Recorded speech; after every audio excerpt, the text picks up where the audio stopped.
Susan was 15 years old when she was abused by a priest and became pregnant. Until then, she volunteered at the parish and played the organ occasionally at ceremonies. The traumatic abuse experience kept her away from the church for several decades.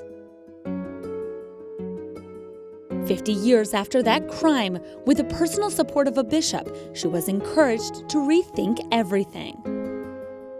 He asked me, "What do you want me to do for you?" And I was floored. I was taken back. I was just in awe, because that took such courage on his part, such reliance on God to be in the response, not knowing what how I might respond to that question. It took a lot of faith and humility on his part to ask that question.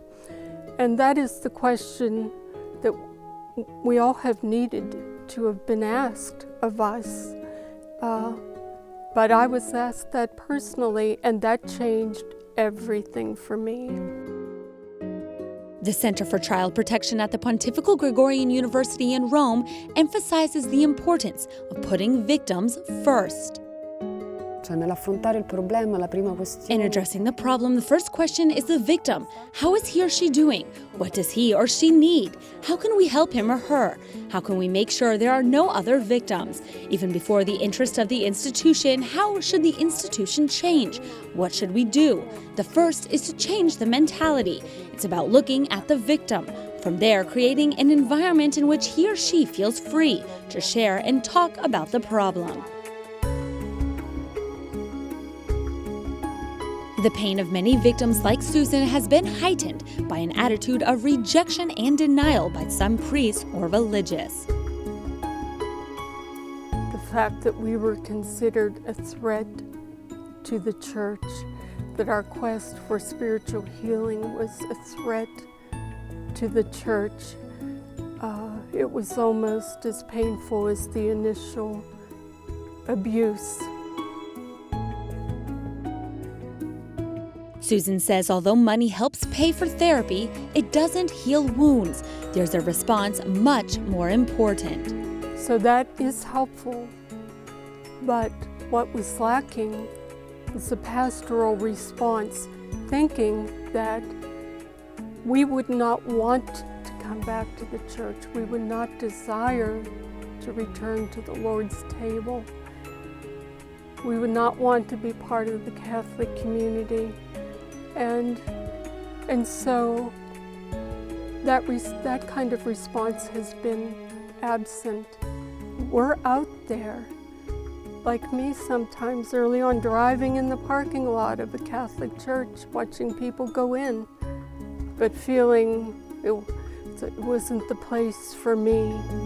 In the U.S. Diocese of Pittsburgh, those in charge of assisting victims are facing the same challenge. The church here in the United States has changed as far as, in some ways, as far as looking for the clearances for people, helping people to understand more what this is all about, and responding to the different accusations or allegations that have arrived. Does it mean it's perfect? Absolutely not. It's growing. It's much, much better than it used to be.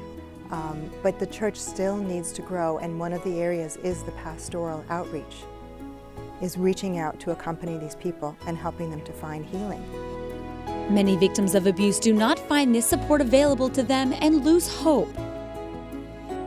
I have lived in isolation and secrecy, and at my advanced age,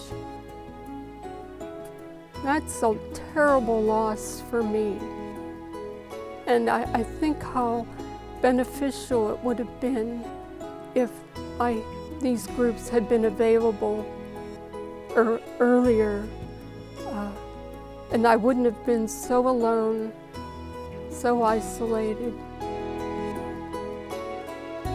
Susan's healing came 50 years after she suffered abuse. She hopes sharing her experience will help other victims regain peace in less time.